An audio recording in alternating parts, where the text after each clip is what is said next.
Hello friends, welcome back to my channel. Ariba के सफ़र में आप सबका स्वागत है। तो सफ़र को आगे बढ़ाते हैं। हमारा लास्ट व्लॉग जो था उससे पहले मैंने अपने लाइफ जर्नी के बारे में यूपीएससी से पहले की वो शेयर किया था आपसे, जो कि इनकम्प्लीट था। वो पहला पार्ट था। आज उसी का पार्ट 2 करते हैं। तो मैंने अपना एडमिशन ग्रेजुएशन में ले लिया था। ग्रेजुएशन में कर रही थी और साथ ही साथ मैंने सीए फॉर्म ज्वाइन कर लिया था अपने सेकेंड ईयर में। उससे पहले 3 साल मैं स्कूल में टीचिंग कर रही थी। फिर मैंने सीए फॉर्म में जॉब किया।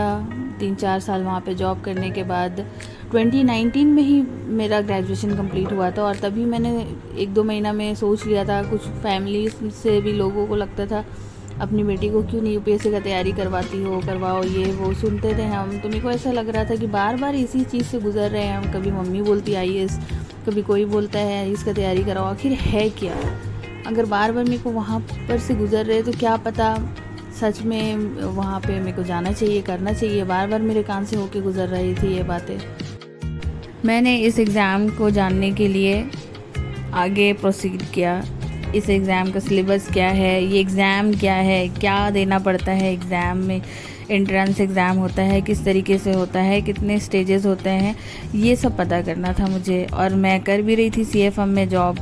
तो एक तरह से जब आपके पास जॉब होता है तो और शायद मेरे को ऐसा फील होता है कि अगर आपका बहुत ज़्यादा डीप इंटरेस्ट नहीं बना है तब तक आपको लगता है कि अच्छा ठीक है, लाइटली लेकर के थोड़ा बहुत हम लोग करते हैं। तो बस मैंने भी एक लक्ष्मीकांत का बुक ऑर्डर कर दिया था जोश जोश में कि अच्छा सब लोग बोलते हैं लक्ष्मीकांत जो है वो बाइबल है यूपीएससी के लिए, पॉलिटी के लिए। तो मैंने ऑर्डर कर लिया था, पर मैं कभी उसको खोल के पढ़ नहीं पाई थी। एक बार खोली तो डर से फिर वापस अंदर रख दी थी लक्ष्मीकांत को।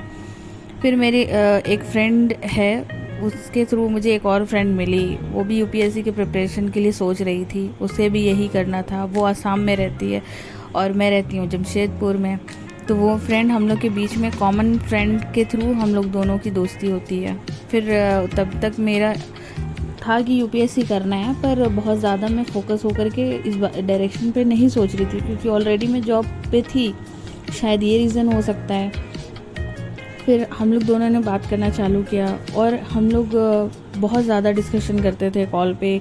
सिलेबस निकाल रहे होते थे, 2-3 बार पढ़ रहे होते थे, कैसे सब बोलते हैं सिलेबस को बाय हार्ट करना है, लिख रहे होते थे सिलेबस को। मुझे आज भी याद है कि हम लोग पहले लग गए थे ऐसे के लिए लिखना, ऐसे लिखना चालू कर दिए थे। कुछ आइडिया ही नहीं था तभी हमें। और हम लोग दोनों ही सेम पोजीशन पे एक जगह पे खड़े हुए थे कि यहाँ से आगे जाएं तो कैसे जाएं।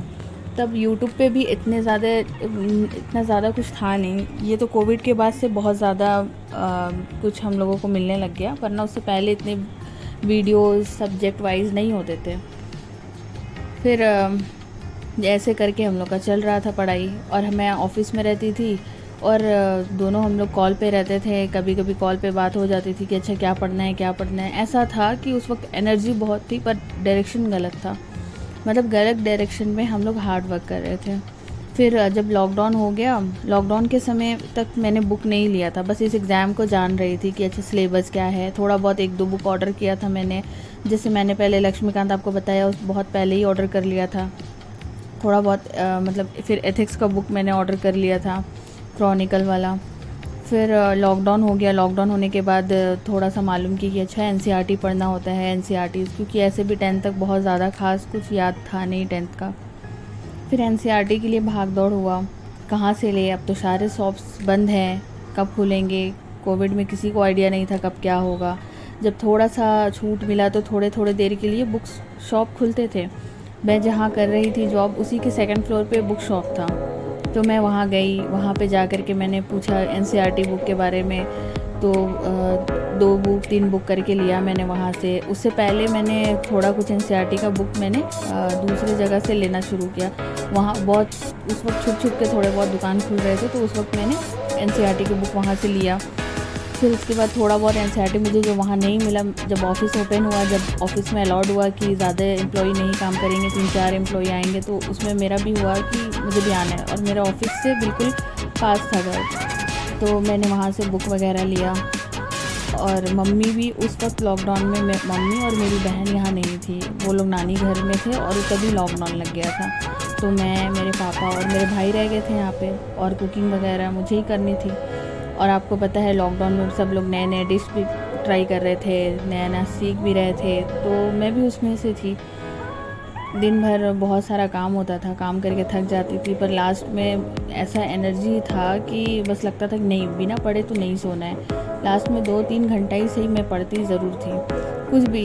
उस वक्त इनसाइट आईएएस भी एक था, वहाँ पे क्विज़ सॉल्व करना, करंट अफेयर्स के 5 क्विज़ आते थे, ये सब करती थी। और मैं और मेरी फ्रेंड लगातार हम लोग कांटेक्ट पे रहते थे। उसके बाद जब लॉकडाउन खुला तो फिर मैंने बाकी जो भी बुक लिस्ट होता है वो ऑर्डर किया। अब समझ में ये नहीं आ रहा था कि पढ़ते कैसे हैं। ऐसा फील होता था कि यूपीएससी के लिए तो कुछ अलग से पढ़ाई होता होगा, मतलब क्या पढ़ना होता है, कैसे पढ़ना होता है, इस चीज़ में हम लोग रह गए कि बहुत समझ नहीं पा रहे थे कि हम लोग आगे बढ़े कैसे। कोई डायरेक्शन नहीं है, कोचिंग ले नहीं सकते थे क्योंकि कोचिंग ना हम ना मेरी फ्रेंड अफोर्ड कर सकते थे। जैसे तैसे तो बुक ले रहे थे हम लोग। और फिर उसके बाद ऑप्शनल भी डिसाइड करना था। ऑप्शनल के लिए भी बहुत ज़्यादा मुझे झेलन करना पड़ा, मतलब कि क्या लूँ ऑप्शनल में। कॉमर्स लिया था मैंने, पर मैं तो आपको पता ही है शुरू से ही जॉब टीचिंग वाला हो या कोई भी जॉब के साथ ही मैं कर रही थी अपनी पढ़ाई कंटिन्यू, तो थोड़ा मैं पढ़ाई पे उतना ज़्यादा फोकस नहीं थी और ना इतना कॉन्फिडेंस था कि मैं कॉमर्स अपना ऑप्शनल लूँ, इसलिए मैंने कॉमर्स ऑप्शनल नहीं लिया। फिर मैंने मैनेजमेंट देखा कि क्या पता मैनेजमेंट में कुछ हो पाए, तो फिर उसमें मुझे लगा कि सोर्स की कमी है और नहीं कर पाऊँगी, गाइडेंस चाहिए होगा, वो है नहीं मेरे पास, तो इसलिए मैंने मैनेजमेंट भी स्किप कर दिया। फिर मुझे लगा अच्छा साइंस थोड़ा अच्छा है, तो मैं एक काम करती हूँ एंथ्रोपोलॉजी ट्राई करती हूँ। तो मैंने उसका एक बेसिक बुक होता है शायद, एंड्रियो कुछ ऐसा बुक का नाम है, शायद याद अभी मुझे नहीं आ रहा है एग्जैक्टली।